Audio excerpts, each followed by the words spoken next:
1,37,00,000 টাকা। 10 জানুয়ারি 1995 জাতির জনক বঙ্গবন্ধু শেখ মুজিবুর রহমানের স্বদেশ প্রত্যাবর্তন দিবস। ধানমন্ডি 32 নম্বরে বঙ্গবন্ধু ভবনে বঙ্গবন্ধুর প্রতিকৃতিতে পুষ্পস্তবক অর্পণ করে রামমোহন দাসের নামে রেজিস্ট্রি করা লাল রঙের নিশান পেট্রোল জিপে করে ফিরে আসছেন বঙ্গবন্ধু কন্যা শেখ হাসিনা। তার সঙ্গে তার পাশে বসে আছে তার একজন মাত্র সঙ্গী। ড্রাইভার জালাল গাড়ি চালাচ্ছে, গাড়ি চলছে। ড্রাইভার জালাল বঙ্গবন্ধু কন্যা শেখ হাসিনাকে জিজ্ঞেস করল, আপা, মেয়র হানিফ এলো না ফুল দিতে? বঙ্গবন্ধু কন্যা শেখ হাসিনা জবাব দিলেন, কে জানে, বঙ্গবন্ধুর প্রতিকৃতিতে ফুল দেওয়ার জন্য ওকে কম ফোন করি নাই, সন্তানটা পাত্তাই দেয় নাই।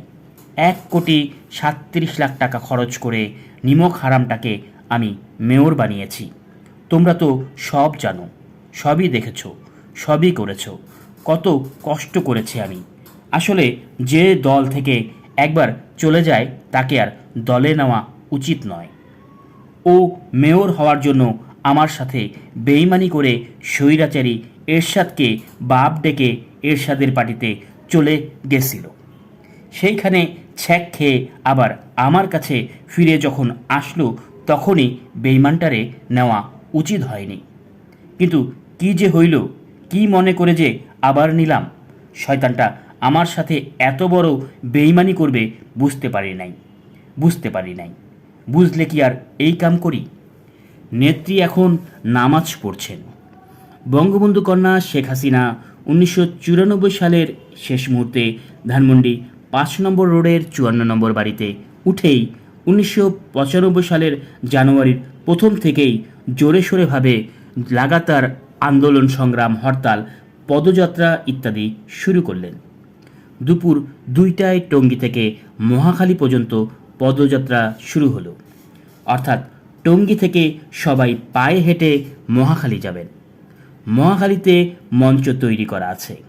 পদযাত্রা শেষে এই মঞ্চ থেকে বঙ্গবন্ধু কন্যা শেখ হাসিনা ভাষণ দেবেন।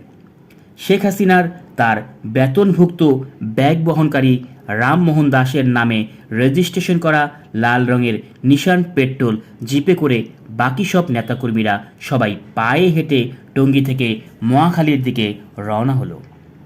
প্রায় 5-7 হাজার লোকের পদযাত্রায় অংশ নেওয়া 5-7 হাজার লোকের ঠিক মাঝখানে বঙ্গবন্ধু কন্যা শেখ হাসিনা জিপে করে পদযাত্রার সঙ্গে তাল মিলিয়ে চলছেন। পদযাত্রার মাঝে গোটা 20 রিকশায় মাইক বেঁধে নানান ধরনের স্লোগান দেওয়া হচ্ছে। জানুয়ারি মাস, শীতের বেলা, হাঁটতে খুব একটা খারাপ লাগছে না। দুপুর গড়িয়ে বিকেল হবে।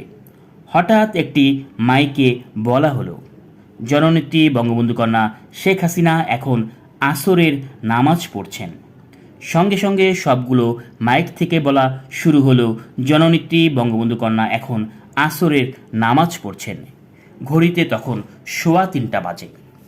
প্রেসিডিয়াম সদস্য তোফায়েল আহমেদ, বর্তমানে শেখ হাসিনার শিল্প ও বাণিজ্য মন্ত্রী, বললেন, আরে থামো, এখনও আসর উক্তই হয় নাই, একটু পরে বলো। এই কথা শুনে সব নেতারা হাসাহাসি শুরু করলেন। এদিকে বঙ্গবন্ধু কন্যা নিশান পেট্রোল জিপের বড় বড় জালনার গ্লাস খুলে নামাজ পড়তে শুরু করলেন। আর পদযাত্রার হাজার হাজার পুরুষ লোক জিপ গাড়ি ঘিরে বঙ্গবন্ধু কন্যা শেখ হাসিনার নামাজ পড়া দেখতে লাগলো। নামাজ শেষ হয়ে গেল, কিন্তু মাইকে নামাজ পড়ার প্রচার শেষ হলো না। প্রায় 1 ঘন্টারও বেশি সময় গোটা 20 মাইকে জননেত্রী বঙ্গবন্ধু কন্যা শেখ হাসিনা নামাজ পড়ছেন প্রচার করা হলো। অন্য আরেকদিন মোহাম্মদপুর থেকে পদযাত্রা শুরু হয়ে গুলশান আমেরিকান অ্যাম্বাসির সামনে এসে গিয়ে বাড্ডায় গিয়ে শেষ হয়। পদযাত্রা শুরু হলে বঙ্গবন্ধু কন্যা শেখ হাসিনা ডেকে বললেন, নামাজের ওয়াক্ত হওয়ার পরে যেন মাইকে বলা শুরু করে, ওয়াক্তের আগে যেন বলা শুরু না করে। এবার মাইকম্যানদের আগেভাগেই জননেত্রী শেখ হাসিনার নির্দেশ জানিয়ে দেওয়া হলো এবং আজ নামাজের ওয়াক্ত শুরু হওয়ার পরেই মাইকেই প্রচার শুরু হলো।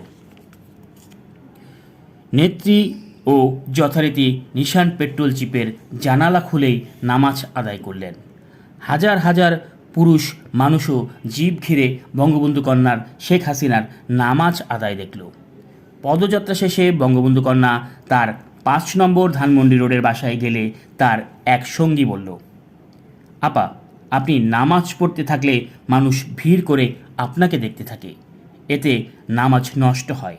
আপনি নিশান পেট্রোল জিপের পর্দা লাগিয়ে নিন। তখন শেখ হাসিনা বললেন, না, পর্দা লাগালে জিপের ডিসেন্সি থাকে না। তখন ওই সঙ্গী বলল, তাইলে আপা আপনি জিপে বড় একটা চাদর রাখবেন, যখন নামাজ পড়বেন আমরা তখন ওই চাদর দিয়ে জিপটা ঘিরে রাখব, যাতে আপনার নামাজ পড়া কেউ দেখতে না পারে। জননেত্রী বললেন, না, তোমরা তো সব আমার ভাইয়ের মতো, চাদর লাগবে না। আমার সাথে বেইমানি করেছে। এর 3 দিন পরে কাঁচপুর থেকে গুলিস্তান পর্যন্ত পদযাত্রা। এই পদযাত্রায়ও ওই একই মাইক, একই নামাজ, একই পুরুষ মানুষের ঘিরে দেখা। এই পদযাত্রায় যোগ দিয়েছিল নোয়াখালী জেলা আওয়ামী লীগের সভাপতি মোহাম্মদ হানিফ। বঙ্গবন্ধু কন্যা শেখ হাসিনার নিশান পেট্রোল জিপের পাশে হাঁটতে হাঁটতে নোয়াখালী জেলা আওয়ামী লীগের সভাপতি মোহাম্মদ হানিফ বঙ্গবন্ধু কন্যা শেখ হাসিনাকে জিজ্ঞেস করলেন, নেত্রী, আমার মিতাকে দেখছি না। নেত্রী বললেন, কোন মিতা? জেলা সভাপতি বললেন, নগর আওয়ামী লীগের সভাপতি ঢাকার মেয়র মোহাম্মদ হানিফকে দেখছি না। সভানেত্রী রেগে বলে উঠলেন, জানেন না কুত্তার বাচ্চাটা আমার সাথে বেইমানি করেছে, নিমক হারামি করেছে। ওরে আমি 1,37,00,000 টাকা খরচ করে মেয়র বানিয়েছি, আর কুত্তার বাচ্চাটা আমার সাথে বেইমানি করেছে। ও ঢাকার মেয়র হানিফ এখন প্রতিদিন খালেদা জিয়ার সাথে দেখা করে, দিনে 3-4 বার খালেদা জিয়ার সাথে ফোনে কথা বলে, আর আমি খবর দিলেও আসে না, ফোন করলে ধরে না। সময় এলে এই বেইমানটাকে উচিত শিক্ষা দিব, বুঝলেন? এই বেইমানদের উচিত শিক্ষা দিতে হবে। আপনারা প্রস্তুত হন। আমি খাইছি। জননেত্রী বঙ্গবন্ধু কন্যা শেখ হাসিনা সারা দেশে লাগাতার 3 দিন হরতাল দিয়েছেন। দোকানপাট খুলবে না, অফিস আদালত, কলকারখানা, স্কুল কলেজ চলবে না, গাড়ির চাকা ঘুরবে না। আগাম 3 দিনের হরতালের ঘোষণা পাওয়ায় ঢাকা শহরের প্রায় অর্ধেক মানুষ শহর ছেড়ে গ্রামের বাড়িতে চলে গেছে। হরতালের প্রথম দিনেই বঙ্গবন্ধু কন্যা শেখ হাসিনার বাড়ির ধানমন্ডি 5 নম্বর রোডের 54 নম্বর বাড়ি মাটির নিচের পানির ট্যাঙ্কি থেকে ছাদের উপরের ট্যাঙ্কিতে পানি তোলার মোটর নষ্ট হয়ে গেলে হরতালের দ্বিতীয় দিনে রাত 8টার সময় নবাবপুর থেকে সিরাজি নামের এক ঢাকাইয়া মোটর মেকানিক নিয়ে যাওয়া হয়। মোটর মেকানিক সিরাজি মোটর দেখে এটা ঠিক করতে 1 দিন সময় লাগবে এবং মোটরটা খুলে নিয়ে যেতে হবে বলে জানালে তাকে মোটর খুলে নিয়ে যেতে অনুমতি দেওয়া হয়। মোটর মেকানিক সিরাজি আওয়ামী লীগের গোড়া সমর্থক। সে বঙ্গবন্ধু কন্যা শেখ হাসিনাকে একটু সালাম দিতে চাইল।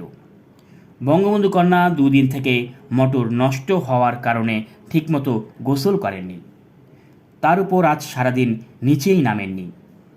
এই পরিস্থিতিতে মেকানিক সিরাজি বঙ্গবন্ধু কন্যা শেখ হাসিনাকে সালাম দেওয়ার ইচ্ছা প্রকাশ করে একটা বিব্রতকর অবস্থায় ফেলে দিল। আবার মেকানিক সিরাজি কষ্ট করে পায়ে হেঁটে এখানে এসেছে। এসব চিন্তাভাবনা করে বঙ্গবন্ধু কন্যা শেখ হাসিনাকে বলা হলো, মোটর মেকানিক আওয়ামী লীগের একজন কর্মী, সে আপনাকে একটু সালাম দিয়ে যেতে চায়। জননেত্রী সালাম নিতে অস্বীকার করলে জননেত্রীকে বলা হলো, আপনি সালাম নিলে মেকানিক তাড়াতাড়ি মোটর মেরামত করে দিবে। বঙ্গবন্ধু কন্যা বললেন, ওর বাড়ি কোথায়? ঢাকায়। ঢাকাইয়া কুট্টি? জি, খাস ঢাকাইয়া। ঠিক আছে, দোতলায় ভিআইপি রুমে নিয়ে আসো, আমি হ্যালো বলে দেই। মেকানিক সিরাজি এসে সালাম দিল। বঙ্গবন্ধু কন্যা শেখ হাসিনা জিজ্ঞেস করলেন, আপনার বাড়ি কোথায়?